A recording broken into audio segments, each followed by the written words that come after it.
მშვიდობის მეგობრებო, შეგეწიოთ ყველას დღევანდელი დღის წმინდანები, დაგიფაროთ და დაგიცვათ.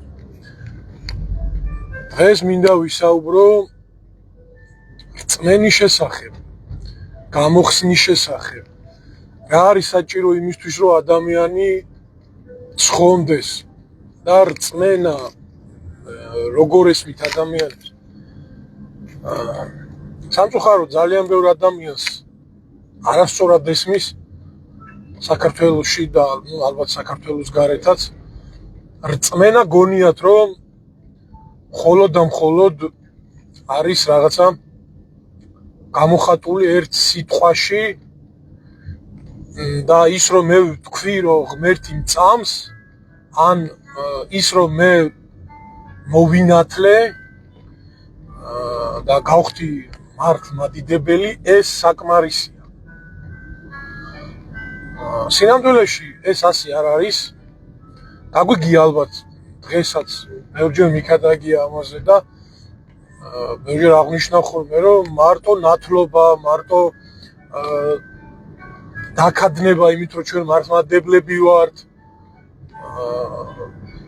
დაქადნება იმით რომ აგერ რა ვიცი ღვთისმშობლის მხედრები ვართ და კიდე საკითხია კიდე მაგრამ რაღაც ამ საკითხებით აპელირება არასწორია და ეს არ ნიშნავს რომ ჩვენ უკვე ცხონდებით და 60-ში ვართ ან ვიქნებით.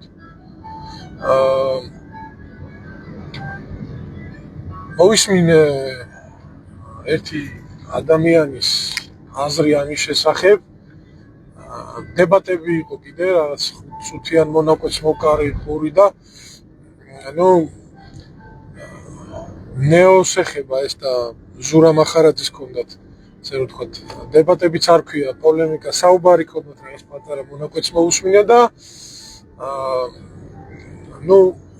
საწყენი ის არის რომ ეს ბიჭი საკმაოდ კარგი ბიჭი არის აქედან მიმართა ღმერთმა დაგლოცო შვილო ლუკა ქვია როგორც მე ვიცი ღმერთმა გაკურთხოს გაგაძლიეროს კარგი ბიჭი ხარ მე მომწონს რომ თავისუფალი აზროვნება ლოგიკასთან ახლო ხარ მაგრამ ეხლა შენთან პირდაპირი ურთიერთობა არ მაქვს და როგორც შენ შედიხარ ეს ადამიანთან ურთიერთობაში მე საკიდან მოგმართავ მინდა გითხრა სიყვარულით მამაშვილური სიყვარულით რომ შეცდომაში ხარ ცდომილებაში ხარ ზურამაც აგიხსნა იქ გარკვევით და თქვენი საუბარი საერთოდ წარიმართა რომ რწმენა საქმის გარეშე მკვდარია თუ საქმე არ არის რწმენა მკვდარია ისევე როგორც სხეული არის სულის გარეშე მკვდარი ასევე რწმენა საქმის გარეშე არის მკვდარი და არაფრის მომცემი არ არის და არ არსებობს რწმენა საქმის გარეშე რომელიც ნაყოფს გამოიღებს. მინდა გითხრა რომ ალბათ რაღაცა ამ მომენტზე დაფიქრდები და მიხვდები რომ გეშლება სახარების ჭკვიანი ბიჭი ხარ და ალბათ ფიქრობ რომ სახარების არასწორი გაგება გაქვს და არ მინდა ვიფიქრო რომ რაღაცა შეგნებულ დამახინჯებულ სწავლებას ავითარებ. ამას იმიტომ ვეხები ამ საკითხს საკმაოდ ბევრი მსმენელი ყავს ამ ბავშვს და ბევრი ადამიანი უსმენს და ბევრს გონია რომ ასეა. ეხლა მინდა გითხრათ ჩემო კარგებო რომ მოდი დავიწყოთ თუნდაც ავაზაკიდან რომ ავაზაკს მარტო ის ერთი რომ წამს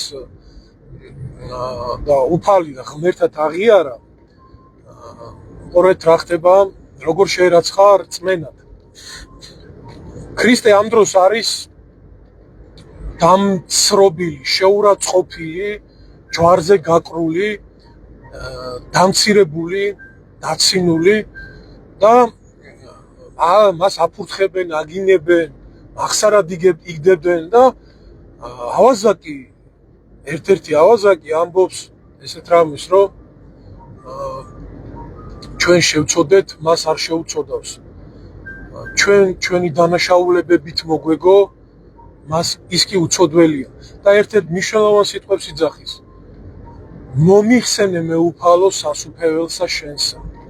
იმ ხელაზე დაიმდაბლა თავი აღსარება, სინანული გამოხატა თავის ცოდვისა, აღიარა, ანუ მარტო ის რომ გონებაში ირწმუნა, ეს არ არის რწმენა, აღიარა, აღიარება უკვე რწმენა, ანუ მოქმედებაში გამოხატულება არის. აი ამ ავაზაკის, გონიერი ავაზაკის საქციელი არის გამოხატული მისი რწმენა საქციელი.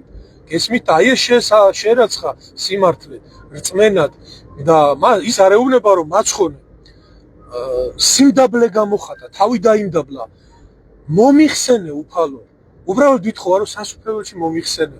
და უფალი ეუბნება რომ დღესვე ჩემთან იქნებიო სასუფეველში. ეხლა ძალიან მოკლედ რო გავაგრძელო და კიდე არ გამიგრძელდეს. რამდენიმე მაგალითს მოვიყვა სახარები და როგორც გითხარით, იაკობ მოციქული პირდაპირ იძახს თავის ეპისტოლეში, რომ რწმენა საქმის გარეშე მკვდარია, ისევე როგორც სული გარეშე სხეული არის მკვდარი. და ამას თვითონ ქრისტეც იძახის. თუ სად იძახის გეტყვით ახლა ჩამოშლი ამ საკითხს. ანუ პირველი, მოდი ასე ვთქვათ, ძველი არქმიდან აბრაამს რწმენად რა შეერაცხა. როდესაც მას ღმერთმა უთხრა რომ წადი და შენი მხოლოდ ჩობილი ეს ძე შემომწირ. აბრაამი მიდის და შვილს მართალია ბოლომდე უფალმა არ მისცა მის საშუალება, მაგრამ ფაქტიურად შვილი გაიმეტა, ანუ მოქმედებაში გამოიხატა მისი რწმენა და არა მხოლოდ სიტყვით რომ ღმერთო მე მწამს, ხო იცი უფალო რომ მე შენ მიყვარხარ და ჩემ შვილს შემოგწირავ, არა, მოქმედებაა საჭირო, ზუსტადაც. აი ეს მოქმედება შეერაცხა რწმენად. შემდეგ სამარიტელის იგავს მოვიყვა. როდესაც ქრისტეს ეკითხებიან რომ უფალო ვინ არის შენი მოყვასი? კარგად ვიცით ეს სახარებაც, ეს იგავით, სადაც უფალი ეუბნება იგავს, როდესაც სამარიტელი დაეხმარება იმ თავდომილს და მიხედავს უპატრონებს ყველანაირად. ანუ მოქმედებაში არის გამოხატული ახაც რწმენა და ის რომ მე შენ მიყვარხარ, აი მე მაგალითად ხედავ შენ რომ ცუდად ახარ და ძიმე მდგომარეობაში ხარ, დაჭრილი ხარ, ქშია, წყურია და მე შენ გეუბნები რომ მიყვარხარ, მაგრამ მოქმედებით არ გამოვხატავ ამას. არ მოდივარ, არ გეხმარები, წყალს არ გალევინებ, წამალს არ გაძლევ. ანუ ამ შემთხვევაშიც ჩემი სიყვარული შენდამი ცრუა და ტყუილია. ასე არის ღმერთის მიმართად. თუ ჩვენ მოქმედებას არ გამოვხატავთ, თუ ჩვენ მოქმედებაში არ ვახორციელებთ ჩვენს რწმენას, ეს რწმენა აღარ არის, ეს სიცრუე არის, ეს ქრისტიანობა საცდენილი არის.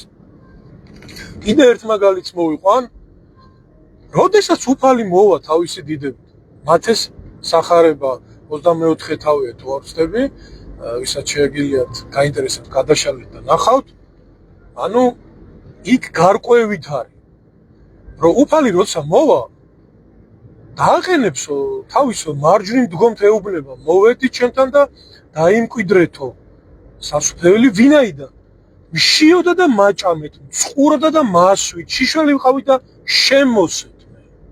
და მარცხნივ მდგომთ ეუბნება, წარვედი ჩემგან, არა გიცნობ თქვენ ვინაიდან მშიოდა და არ მაჭამეთ, წყურდა და არ მასვით და შიშველი ვიყავი და არ შემოსეთ. ანუ აქაც უფალი როცა მობრძანდება თავისი დიდებით, ჩვენი მოქმედება იქნება საჭირო. მარტო ის რომ მე ქრისტე მწამდა, საკმარისი არ არის. საკმარისი არ არის.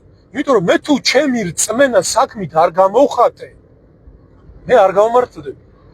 აუცილებელია ერთი საკითხია რომ შენ რასაც ავითარებ, რომ ერთ ცოდვას თუ ერთ ცნებას თუ არ ღვეო, მაშინ ყველას ჯულს არ ღვეო. გასაგებია, ეგ სხვა რაღაცა.